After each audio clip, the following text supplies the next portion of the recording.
A leaked Special Investigative Unit report has revealed damning findings against a senior Nelson Mandela Bay official. The report details alleged tender corruption involving Linda MT and others when he was the Commissioner of Correctional Services. Earlier this year, MT was appointed Head of Safety and Security in the Nelson Mandela Bay Metro.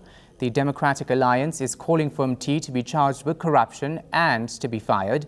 For more on this, we're joined now via Skype by Athol Trollip, DA mayoral candidate for the Nelson Mandela Bay, as well as Glynnis Breytenbach, DA Shadow Minister for Justice. Thanks so much for your time to both of you. First of all, can you tell us more about what this SIU report actually reveals? Hi, Sean. What the SIU report reveals is that there were amazing irregularities in the Department of Correctional Services where Linda MT formerly served. He should have taken action against Mr.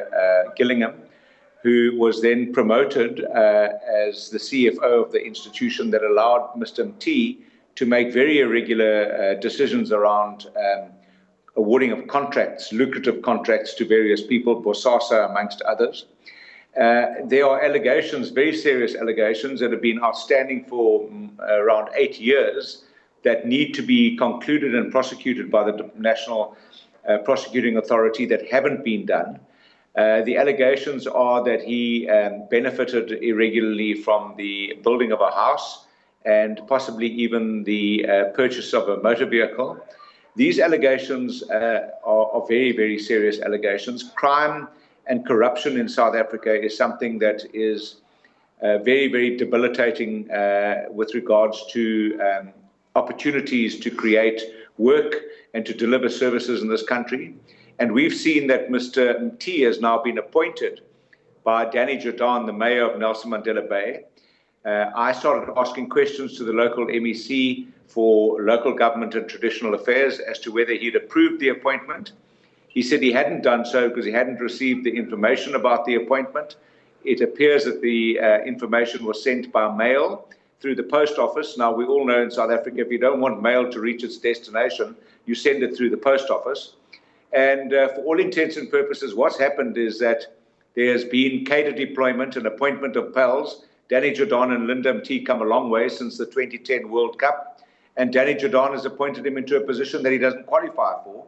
And we're saying to the government, do the right thing, prosecute, and come up with your findings. You cannot have these allegations outstanding for 8 years, and Linda MT is not fit to hold office. My colleague Glynnis Breytenbach has been asking questions to the Minister of Justice every 6 months about Mr. Linda MT, and they keep passing the buck and saying they'll answer within 6 months, and nothing is forthcoming, and then they ask questions again, and nothing is forthcoming. This is a typical case of ANC leaders looking after their friends and cadres who are put into positions of authority that shouldn't be there. We're contesting that, and we will continue to do so at a local, provincial, and national level, and that's why Glynnis Breytenbach is with me today. What's your next move? Are you going to the NPA to find out why they haven't actually looked or considered this SIU report, given that its findings are quite clear?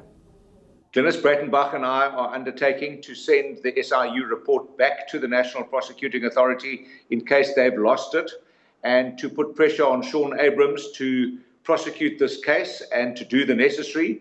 And we're also calling on the MEC for Local Government and Traditional Affairs to rescind the appointment of Linda MT. Not only is he not fit for the job, but he hasn't complied with the requirements of the appointment, and therefore the municipality should rescind their decision to employ him.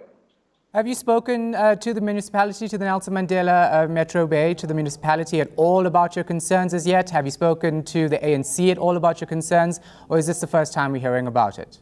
No, it's absolutely not the first time. We've spoken to the NPA, we've spoken to the MEC, we've spoken to the local municipality, but they've become so accustomed to doing as they please and taking the example from the president of having numerous allegations of impropriety against people that they appoint with impunity. And we've seen the same impunity filtering down from the presidency through provincial legislatures into local authorities. But we're not going to give up there. We've been pursuing this matter for 8 years, and we'll pursue it as long as necessary. And my colleague Glynnis Breytenbach has undertaken to continue pursuing it at a parliamentary level. This is a leaked SIU report. Can you say how you obtained it? It arrived at our offices in a brown envelope. The DA on the